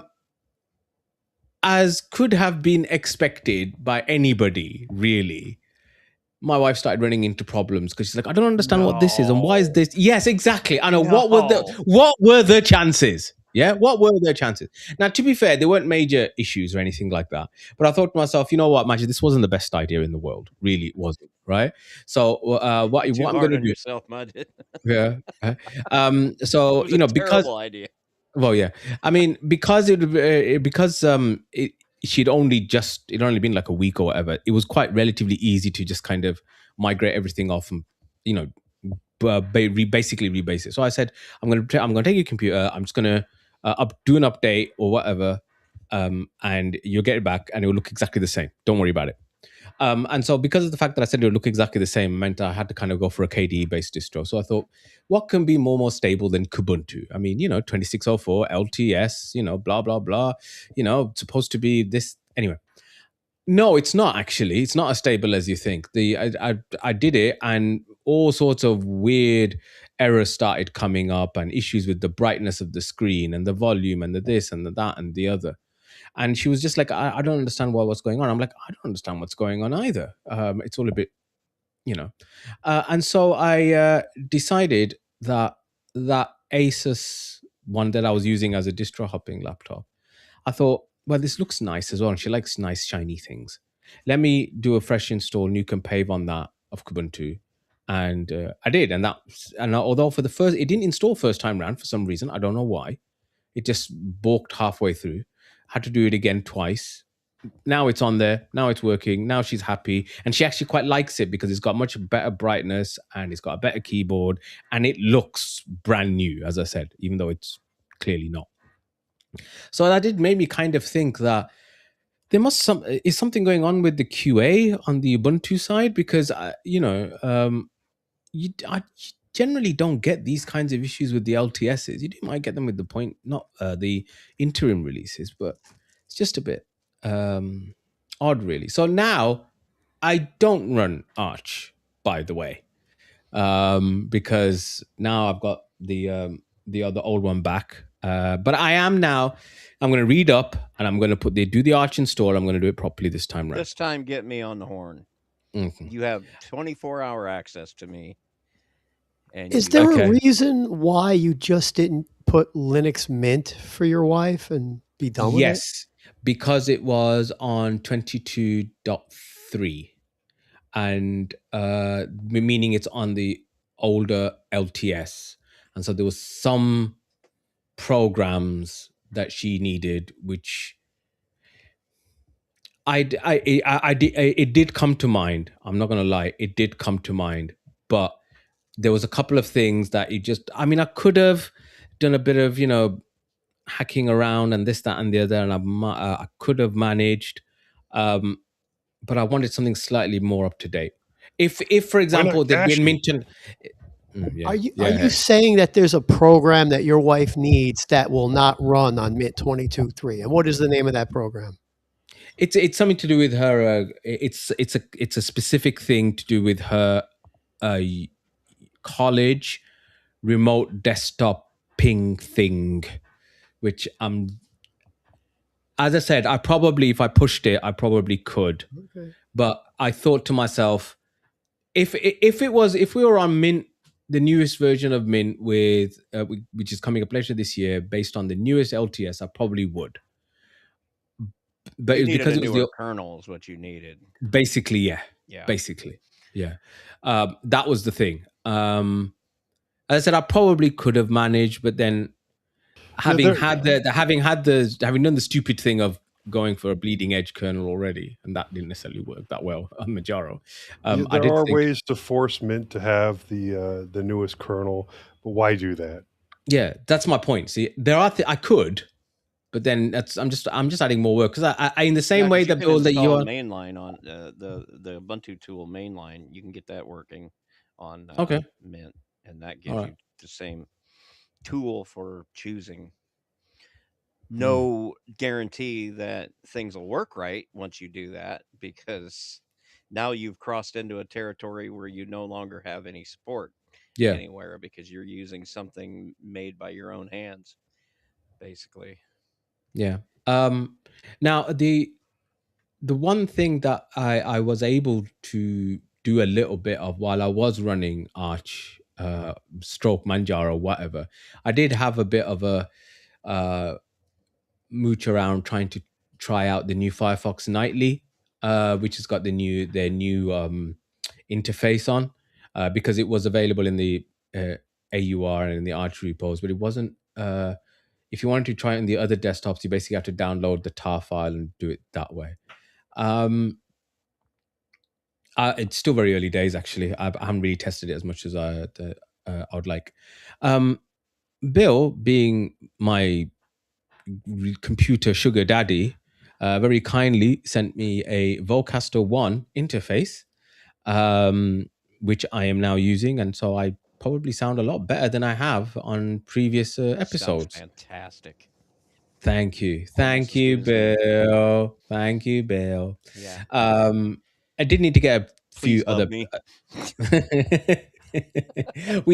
I love you, Bill. You're the only Bill in my heart. Yes, Daddy. So yeah, but it is good, actually. It does have a few quirks, and I think the quirks are more on the software side. So like if you're using a flat pack, no, hold on. There was one packaging format that I used. Remember we were doing that thing with the Element web app and all this kind of stuff and the permissions thing? Yeah. Yeah. So I've noticed that with a couple of other things as well. So like if I use the Audacity, if I use the Deb, I'm fine. And if I use the Flatpak, there's a little bit more stuff that needs to happen. And while Pavue Control finds it easily enough, and I've got the AUSA actual driver app or whatever, the default sound interface on Mint sometimes doesn't find it. Like, for example, it hasn't found it now, but hey, you can hear me through it. So I don't know. I haven't even bothered to look at that in a long time. Yeah. But yeah, anyway. I've been watching the Agency season 2 on so I got this and from a totally legal and reputable place, downloaded, and I put it onto my Jellyfin. And that's the only reason I'm mentioning it, because this was the first time that I watched a full series from beginning to end only on Jellyfin. My Jellyfin that's on my home server, and I used 4 different devices to watch this series. One episode on my tablet, then I saw another one on my laptop, then I used another laptop, then I used a phone or whatever. And with whether doing it locally or doing it from outside using Tailscale, worked flawlessly. I was bloody impressed. I mean, I know that Jellyfin is good, but this was like, as I said, I watched the whole season over a 3 or 4 day period, 4 day periods probably, and as I said, different devices, and each one of them absolutely without any problem whatsoever. I mean, I know we've all previously talked about how great Jellyfin is, but really it is really good. It is really good. Too bad the developers Yeah, I know. I saw that. That got me a bit worried, actually. Yeah. I mean, it's an open source project, so I mean, somebody's going to pick it up, right? Popular too. They did mention that they have a transition plan in place. That's so good. Yeah, one of the guys that was running it left. That's their transition plan. I'm not going back to Plex. I'm not I'd going go back. back. I'd become a new Emby user. You'd hear me talking about that every day. Yeah, I'm not going back to Plex. Plex was. I mean, I spent a year on and off, and various different bits of hardware trying to get Plex to work, and it has not. Jellyfin has been an order of magnitude simpler. So I'm looking at the sound settings for Mint right now, and you're right. It does not see my Vocaster. It sees it as an output source, but it does not see it as an input source. Input source, yeah, exactly. All right, fine. That makes me feel better then. Yeah. So it's not just me being a noob. But I never use that anyway. I just use PavU control. Yeah. Although you have to install that separately, don't you? Yes. Yeah. Flat pack. Yeah. So I am going to be going to India in a couple of weeks' time to visit my in-laws and my grandmother and my uncle and stuff like that. And so as I've mentioned before, whilst I like traveling to different places to experience different places, the logistics of travel are not something I enjoy in any way, shape, or form. And this one's going to be a 3-hour trip to the airport because I'm going from London rather than Birmingham.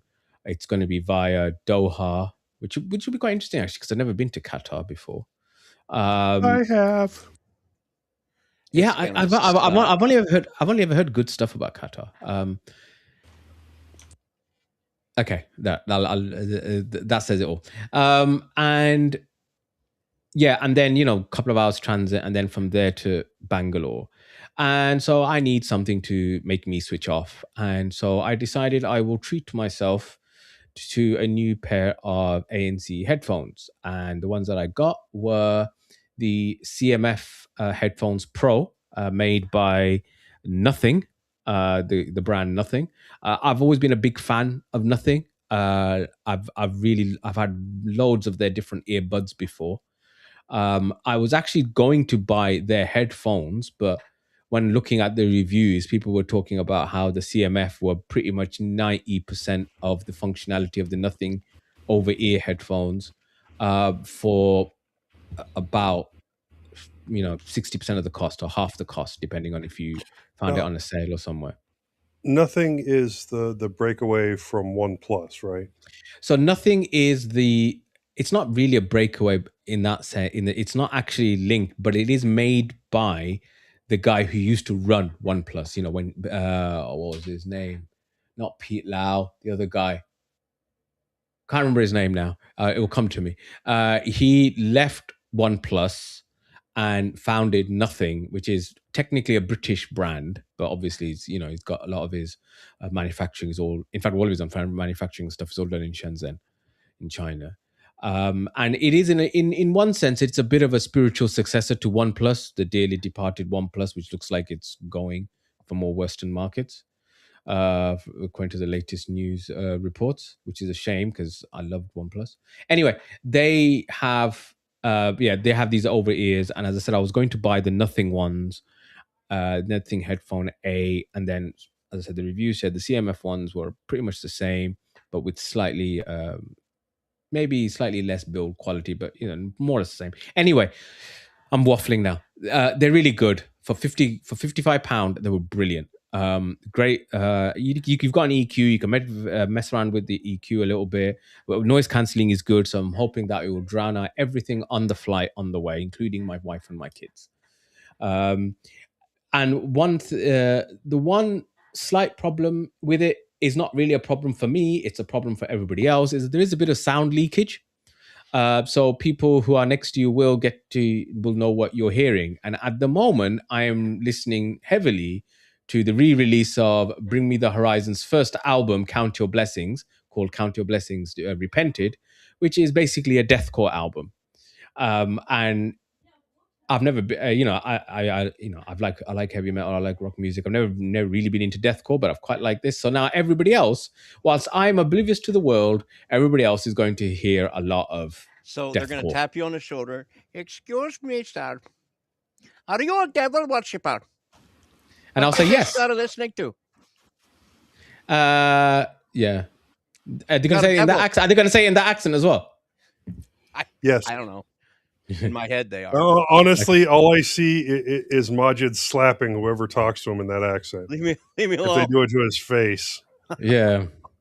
Don't talk to me. Don't talk to me. I may be brown, but I'm an Englishman.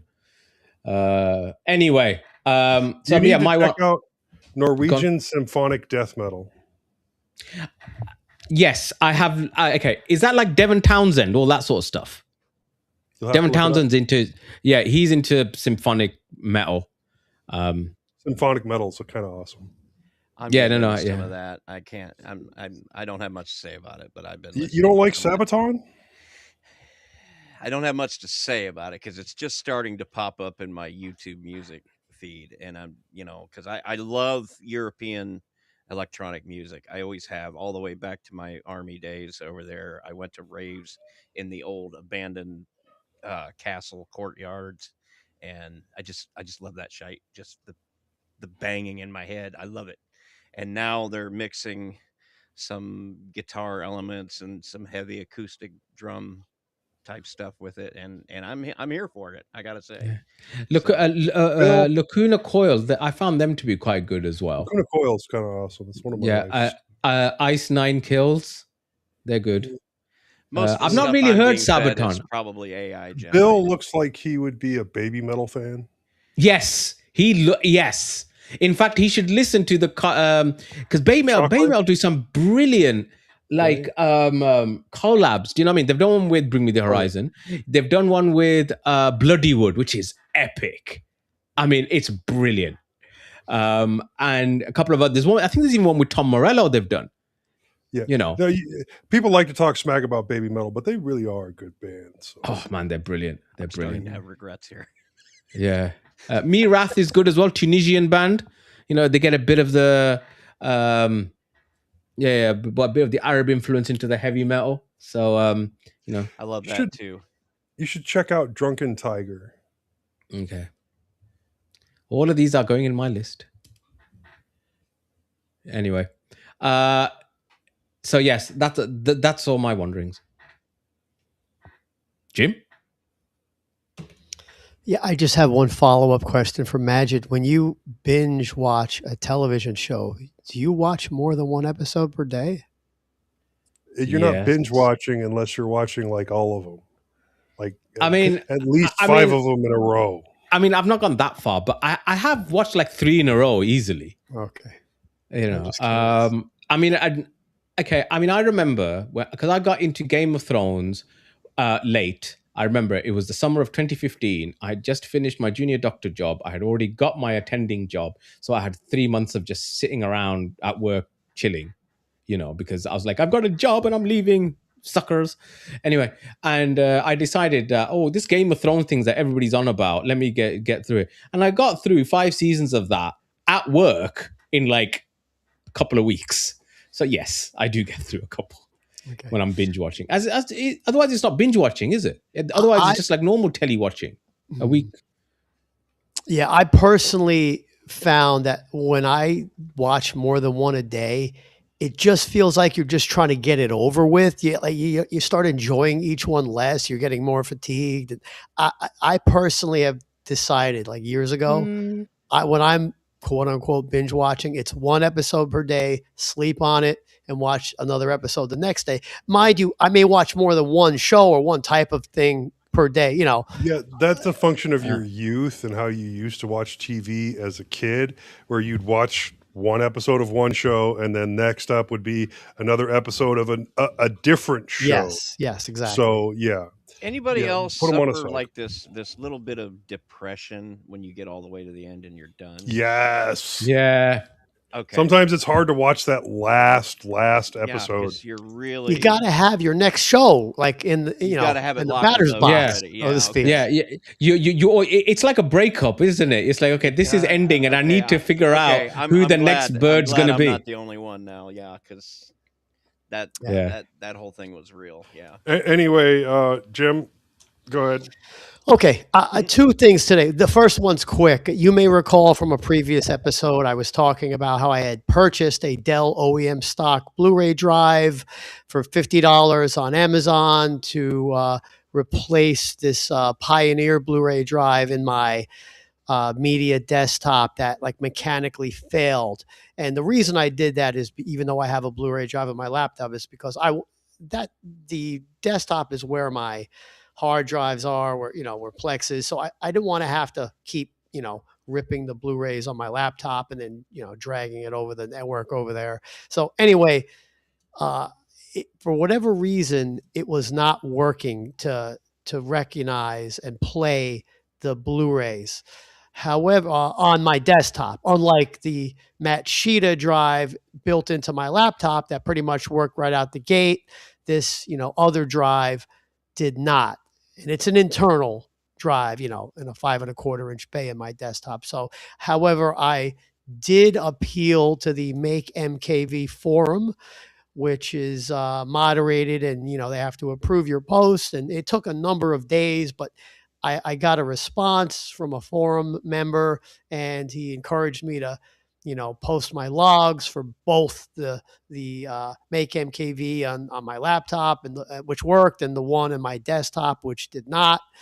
And within a few days he got back to me, and he did give me a very specific short line of text, that start SDF underscore stop, and then some characters that were clearly based on the model and serial number that I had provided from him. And all I had to do was update the config file, and voila, it worked. So now on my desktop, if I want to rip a Blu-ray and have it, the data get dumped right to the drive, where I have my Plex and Jellyfin servers, so I don't have to, schlep it over the network to there.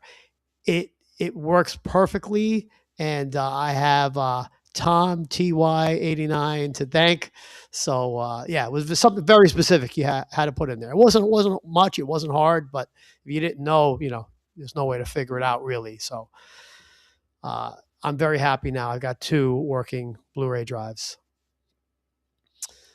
Okay, so now I'm going to talk about something that I've started a big project. If anybody watched the last roundtable, Joe and Charles were there, and I was musing about what I should do. I realized that I have a whole bunch, and I'm going to hold this up, show and tell time. Oops, I just banged my headphones really hard, of these drives. Hitachi 8 terabyte G-RAID drives, right? I got a bunch of these between 2010 and 2020 or so. And in that time, I would, they're obviously external drives. I have 7 6-terabyte drives and 2 8-terabyte drives. So we're talking 58 terabytes. So I realized this is a valuable asset. Now, what I did was for years I used them. I used them for 2 or 3 years, and then I'd put them in the safe once they filled up with that. I'd buy a couple more for a few $100, and then I'd use it for 2 or 3 years, fill it up, and put it in the safe. So they don't all have a decade plus of use on them. I had a couple of them on my desk, and the other ones in the safe, and I'd be half tempted to try and sell them. With the way that things are, you might get a good price. yeah, the price of drives are very high now. But what occurred to me was, hey, I'm not using most of them, and I started going through them. And how many of these do I need? How much of this data is still relevant? How much these backups, this stuff, do I even care about anymore? And and I realized a lot of it I do not need anymore. And I felt some urgency about this also because one of the 8-terabyte drives that I had like actually on my desk here that I was using as like a backup archive, like a backup of backup thing. It was on the fritz, like this connector inside the controller wasn't working. It wouldn't reliably connect to the computer anymore, even though the drives itself seemed fine. The light lit up and it wasn't clicking. And so I felt some urgency. Well, you know what? I got all these drives. Most of them are sitting, the one of them's acting weird, and maybe I should start pulling the the drives out, because I don't love using these drives anymore. They served their purpose years ago when I used to capture video to them, and big giant HD video, and let it sit on the drives, and I accumulate it. But what I don't like about these drives are that they have a big bright light on the front. They take like almost a minute sometimes to like show up when you turn them on. The fan blows. They vibrate the desk a little bit. Plus, I don't have that enough space to put more than a few of them around here. And then plus, you got obviously plug them into a whole bunch of different USB or FireWire or eSATA ports. I get the feeling that Joe's salivating at this idea of a whole Well, bunch of well, hard drives. we talked about this. So yeah, Joe was I part of had the. fun. Yeah. I recognize that he might know something about this. So I was trying to figure out, well, I know this is a valuable asset that I have, nearly 60 terabytes of storage. And I believe all the drives inside are good. Mind you, this is 18 individual drives because they're G-RAID. They're the 6 terabyte drives are 2 3s.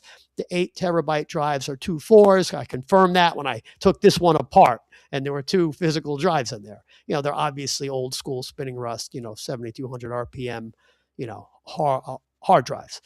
So I said I could use the space because I've become something of a digital hoarder in the last few years. Not only do I have a bunch of old, backups of old computers and things that I care about, old emails, old whatever, not to mention media, music, video, books, games, all kinds of stuff. And then, of course, I have a few smaller drives I use for regular updated backups, which I want to then back up to like a master backup. Anyway, I said, this is easily a few $1,000s worth of drives. Because if you go look online, you buy a brand new 6 terabyte drive. Now, it won't be a big clunky metal housing like this. Nowadays, a 6 terabyte drive is like the size of a deck of playing cards. There's no fan in there. It doesn't have that much heat. It doesn't vibrate your desk, but that's like $300. So arguably, and it's not really Amazon has that very drive you've got used, 8 terabytes, $477.45. yeah. Over the years, I kept buying new ones and putting them in the safe. Anyway, I've got all this. I got them all accumulated now. I didn't buy them all at once, but yeah, it's a lot of big investment. So I was musing, what should I do? I wasn't quite clear. And, Joe helped me kind of figure out what direction I could go. And what we settled on after the roundtable was, well, like I heard his whole spiel, and I only have the vaguest idea still about what a rack and a mini rack and all that other stuff he was talking about. Although I started paying more attention lately because this is on my mind. But we figured out that I do indeed have 3 desktops here in my house. 2 sort of, one Dell Inspiron, like mid-size regular desktop, one little Frankenstein Celeron smaller desktop, and then I've got, luckily for me, I have this gigantic Cooler Master tower. I mean, this thing is huge. It's so big that when people walk in my house, they look at it, they point at it and go, wow, well, where'd you get that? It's something I've been banging my knee on when I sit at that far side of my second L-shaped desk there for years, wondering why my friend who built me this computer in 2011 basically he built me what at the time I needed, a new HD video editing system. And, money was pretty much no expense spared. We got at the time the best processor, 16 gigs of RAM, a video card that was appropriate. And, he used this giant case. So all these years, I never really thought I had a use for it. I almost got rid of it at one point. This is the big giant tower that I replaced the RAM about a month ago. It was acting weird. And for $14, I got that old RAM stick on eBay. Now it's working perfectly. So what I decided was, well, I've got 18 drives. What can I do? Do I have enough space in these 3 desktops to, obviously shuck these things, right? Get rid of these, take them out of here, which I figured out how to do. It wasn't that hard. and start putting them, right? So what I started with was a manageable beginning. I took the Dell Inspiron Media desktop that I have to my right, which has my Plex and Jellyfin. And let me just start with this one. I had to buy some accessories that Joe recommended and a few others I, deduced and looked up on Amazon.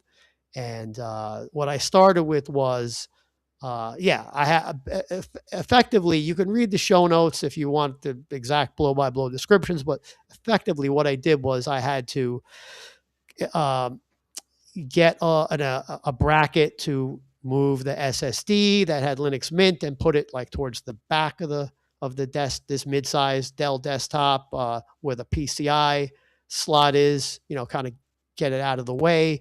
And then I took the 2 terabyte hard disk drive that was in there. I removed the DVD player and put it up in the second from the top 5.25 inch bay, and then that left the two metal, hard drive bays on the bottom with the railings and everything already in there from when I bought this desktop in 2016.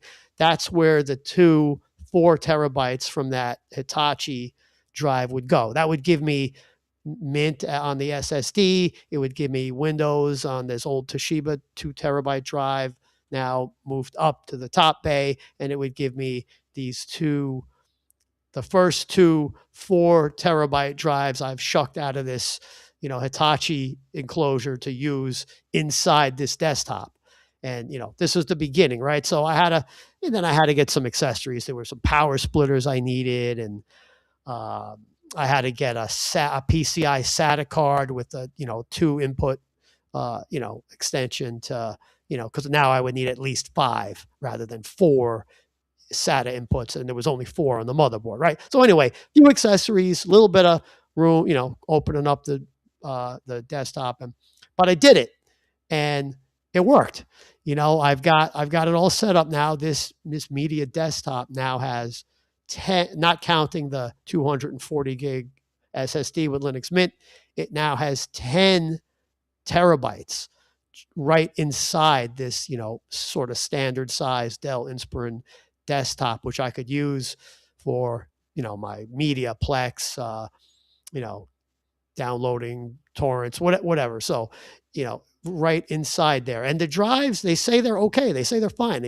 I formatted them ext4 and I'm good. So that's the beginning, right? That's 2 drives down, 16 more to go, so that's 8 terabytes down and 50 terabytes more to go. And what I figured out, and it's in the show notes if you want to see how I broke this down exactly, but I can fit 2 more drives, sort of similarly how I did this one in this small Celeron. And then that would leave 14 more 3.5-inch drives to go into this giant tower. That sounds like an incredible number to me. I don't know how this is going to work out. I haven't started this yet because I wanted to start with a manageable part of the project first, but I did do the math, and Joe looked at some of my pictures of my giant tower, and we confirm, at least theoretically, aside from the 2 SSDs already in there, I can conceivably put 5 of these drives on the 5 bays on the bottom of this gigantic tower. Then there's 6 5.25-inch bays like on the front. And I can take the top 4 and put 2 dual, that hold 3, It's a 5.5 to 3.5 adapter that takes 2 bays and converts it to 3.5-inch hard drive bays. Right.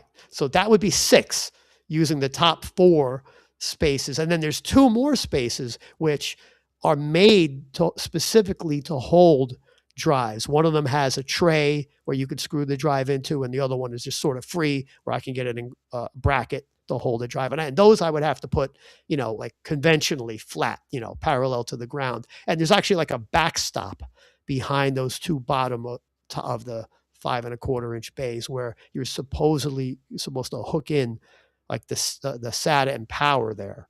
I have yet to, test that and make sure it all works, but that would be two. So that would go from 5 to 11 to 13. And then I got a bracket for the PCI slot in the back to hold a 3.5-inch drive, and that would be number 14. And then the two SSDs would go in a little double bracket like on the back of the case. So technically that would be 16 drives in there. And obviously a lot of power splitters and a big 16 port SATA card, and all the data cables that, running through there. So that's obviously a much bigger job than the one I've got done so far, but we'll see how everything fits. But assuming that this works without buying another computer, I can get all 18 of my drives working, and they're going to be always on storage, which I can then use as automated. What's great about this is I can just leave these on. My media desktop's always on. This tower, now that I got the RAM fixed, it's always on. It's got two big fans and they're quiet. And the Celeron's always on. It hardly makes any noise. So what's beautiful about this, I now will have this backup, for my archives, for my daily backups, for my syncing everything to there. So I never have to lose. And I'll figure out, I'm going to have to educate myself and figure out like the redundancy and stuff and make sure, I don't want to lose anything. But yeah, this is nearly 60 terabytes that I will now have access to completely always on without adding any more desktops or getting into like, putting racks into my pantry or closet or anything like that. So at a relatively modest cost. So I'm pretty excited about having a very much expanded storage capability. You're muted, I think. That's cool. The next thing you need to learn to do is ZFS. That way you've got the right file system for all that storage. Or RAID. I mean, ZFS gives you some checksumming and snapshots and all that kind of stuff that you just don't really get with a regular hardware RAID.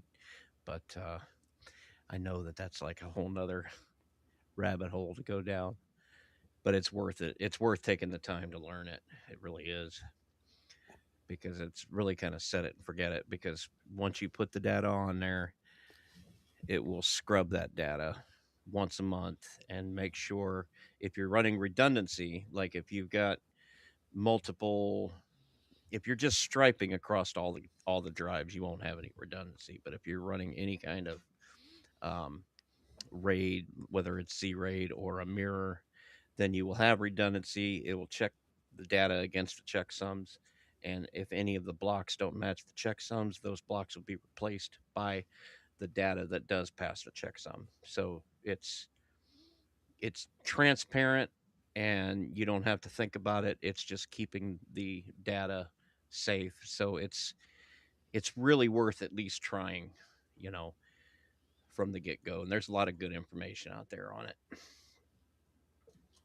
That's just my nickel's worth of free advice. I'll have to look into that. How many terabytes do you have, Joe, with your setup? Me? Yeah. Oh, 1, 2, okay, so 5, 6, 7, 8 terabyte drives and a 4 terabyte drive, and then a bunch of smaller drives that I don't really count. Cool. About what I'll have. I've got 3 12 terabyte drives. They're all mirrored.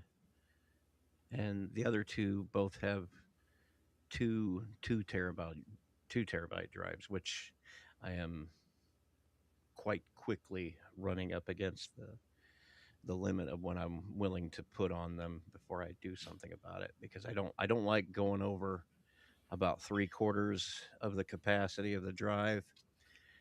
I actually don't like going over halfway, but it depends on it depends on the file sizes really, but like with the Jellyfin server, I really don't want to get up over half with that because some of those files are huge. But I don't know. Drives are pretty expensive. I might not be able to when I go to upgrade these. I might not be able to afford the Iron Wolf drives like what's in them now. Those 12 terabyte drives are going for about $400 a piece. Yeah. So Yeah. Before Yeah, the it's price hike, yeah, I was looking at these 22 terabyte drives that on that final, what was it, Black Friday, they were like $135. man, And 22 terabytes, $135. You know how much that costs now? you have 300% profit on that now. Mm. Jeez. Of course, I probably wouldn't want to sell them because I know I would end up using them. well, I'm sure I'll have an update on the next show Yeah, because yeah. this is going to be a bit more work on the big tower than there was on the Yeah, when on he the What starts phone. cussing me out because it doesn't work out the way that we expected. what generation is that seller on? Do you know? The seller, offhand, I don't know. It's just a little like I literally bought that thing for $25 on Right. Craigslist. It is a very inexpensive. It's got 4 gigs of RAM. I forget the specs offhand, but You Because I might got want this to up your drawer of RAM. CPUs. I've got i7s and i5s for Gen 8, 9, 7, 6. There's an i7 7700, i5 45. Oh, fourth gen, i5 4570. And then I got a Ryzen 3 second gen. of course, the downside is the next time. Not that I want to move anytime soon, because the last time I moved it was such a hassle. But the next time I move this tower, which is already large, Oof. awkward, and heavy, I'm going to need a dolly. I It's invite you going to be heavy. come and lift this monster that Moss sent me. I've never seen anything like this. That HP, that 800 that he sent me, that I still don't have a use for. Well, his is probably a very similar size because, like he was saying, it's got those 6 slots in the front for Right. what 5.25 or whatever it is, and Mhm. then below that there's what 5 hard drive bays. Yep. So what's that? 11 bays total. So yeah, This has got it's a 10 big RAM boy. slots and two CPUs with two separate CPU coolers, like that twin Xeon thing that they used to do. Um, it takes 2 men and a boy to lift. Yeah, and it also sounds like a jet engine, and uses electricity like a data center. That's the beauty of this is it's quiet. It's on right now. It's this is Yeah. not a server. It's a regular, computer was built as a video editing computer, and then it kind of lost its purpose. It's now my oldest computer from 2011, but it's working great. And I've dusted it enough times over the years. The fans are really nice. They're quiet and they're big, and it's got a pretty beefy power supply and 2 fans in there. So we'll Those see how. Cooler Master towers are they're just solid. Two thumbs up on those if you can afford them. They're a good Yeah. buy. I don't have any. I just usually go for whatever looks good on Amazon. These are interesting because they're enormous and they've got like soundproofing in behind the panels.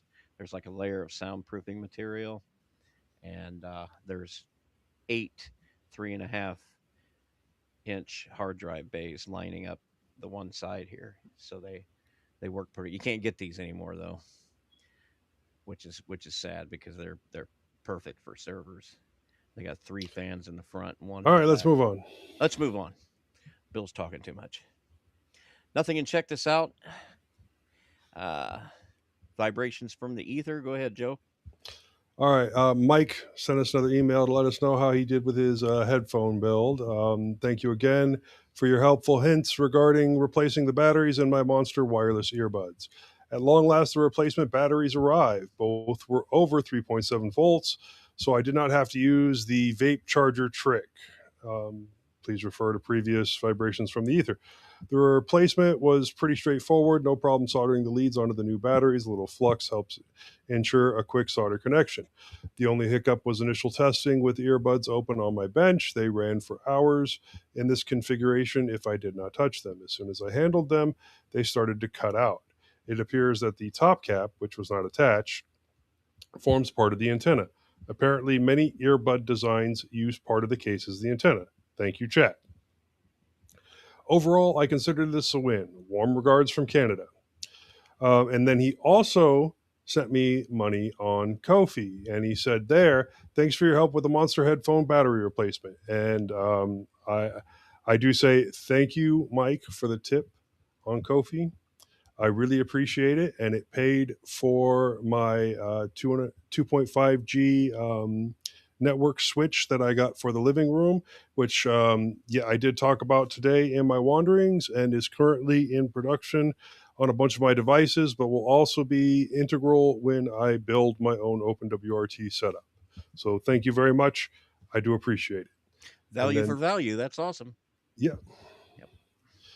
And then Hank sent us an email. Does anybody else want to try that one? Yeah, I can talk about this one. So Hank sent an email saying, has anyone tried Raspberry Pi OS? They produce an x86 variant. I mention it because the Pi engineers have trimmed things down a lot in order to get a desktop environment of sorts on a 1 gig Pi. However, it has been updated since July of 2022. It's based on Bullseye. Further information, and there's a link in the show notes. It will be our last resort since a lot of things they do make to work in the environment may make it awkward for the experienced Linux user. All the best. So I have tried Raspberry Pi OS on a Raspberry Pi. Yes, you're right. There is an x86 variant. It's basically Debian. I mean, that's what Raspberry Pi OS is. It's Yeah, but basically it's got that Debian with pixel desktop, and I yeah, think with there's a their 32-bit variant. yeah. So I think the original. I think the newer versions of Raspberry Pi OS do need more than 1 gig. So if you have got an x86 device with only 1 gig of RAM that you want to put a desktop environment on, I'm not sure you'd get much with later versions of Raspberry Pi OS. That's what I'll kind of say. I think you'd probably be looking for to something towards like Puppy Linux or something like that if you really got that low system requirements. But the other thing, it's reminded me I need to do an update on my Raspberry Pi. I haven't updated it for a bit. I have downloaded it and tried to install it, and could not get it to boot. I don't know if I did something wrong. I can't imagine. I'm sure you did. Yeah. I'm 100%. I'm convinced of it. Well, then I think I remember Moss when he was on. I'm sure I'll get corrected on this, but when he was on Distro Hopper's Digest, I think he tried it. He couldn't get it to boot as well. So it's Wouldn't been a surprise year or me. two. But I mean, 2022 is a while ago now. Do you know what I mean? yeah, You shouldn't really be running anything that old, really. I don't think, but that's just me. as long as it's supported. I mean, yeah, it's old, but especially for a 32-bit machine. If you got a 32-bit machine that you just absolutely need to use for something other than a museum piece, then your options are very Work some extra limited. shifts and make some more money and get another one. Sorry. Yeah, yeah, get a better machine. Somebody's giving one away somewhere. I want one. I don't know if just for nostalgia. It's probably one of those things where once I'd get it, I'd get something up and running on it, and then I'm like, "Yep, that's great," and then I'd shut it off and put it under the Yeah, oh table. yeah, because just Yeah. what you want to climb the mountain and then that's it. That's it. Yeah. Look, if that's what you're going for, get a netbook. Yeah, Yeah. That true. way, when you put it in the drawer for it to collect dust, it's not taking up all that much space. Mm-hmm. That's true. Anyway, wrapping up. Thank you for listening to this episode of mintCast. If you see something you'd like to hear us talk about, tell us. Chat with us on Matrix at matrix.org/matrix, mintcast.org/matrix, or send us an email at mintcast@mintcast.org. Next Saturday will be a roundtable episode at 2 p.m. U.S. Central Time. There's a link. There's a link in the show notes to get that converted to your time zone. Everyone is welcome to join us at mintcast.org/roundtable. That's all you got to do. Just enable your microphone and camera if you have one and join the conversation. If not, it's streamed live to YouTube. No software is required. Everyone's welcome to take part. The week after will be the News Wanderings episode at 2 p.m. Okay, that's kind of miswritten there. They're all News Wanderings now. But that'll be our regular show at 2 p.m. U.S. Central Time. And there's a link in the show notes to get that converted to your time zone. In other words, they alternate weeks. One week you've got the roundtable on the Saturday, and then the next week you've got the regular show on the Sunday. So there you go. Come join us for that on YouTube. Participate in the live chat. We love to conversate. Well, a couple of us love conversating back and forth with you. Yeah, There are that's other that was a bit of judgment there, wasn't there? a little bit of a poke, a little bit of a stab. Mm. Nobody seems to respond. Nobody cares. Sorry, did he say something? There are other podcasts associated. Are you still with, talking? with mintCast? Who allowed him here anyway? Oh, let's let him do his thing, man. Quit messing with him. mintCast is a part of the Linux Syndicate family of podcasts. You can join me, Majid, Eric, and Charlie on Linux OTC. Which is Linux off the cup for an unscripted and unpredictable conversation about all things Linux, open source, and more, with a emphasis on more. You can also join Dale and Majid on Distro Hoppers Digest to hear about their experiences and challenges with trying out different Linux distros and watch this space. There may be another show coming. Dun, dun, dun. Actually, just a quick thing about Distro Hoppers. Hopefully, we're going to be doing the next episode this week. So awesome. Look forward to seeing that. Contact info. Joe? Well, I'm on Matrix as J.E. Boylan. I'm JB at mintcast.org if you want to send me an email. And I'm on a couple other podcasts. I'm on Linux Link Tech Show.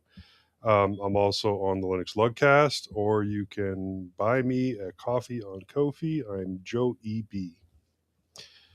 Bill? Yeah, you can catch me on Matrix. He's got it written Bill H on Matrix, but I don't think that's true. That's my or the other one that shall not be named. My handle on there. But you can email me, bill@mintcast.org, and I'm at WC Hauser3 on fostodon.org. Majid? So, you can email me at drmajid@mincast.org. I am Atypical Doctor on Matrix, and I also have the Atypical Doctor podcast. Jim?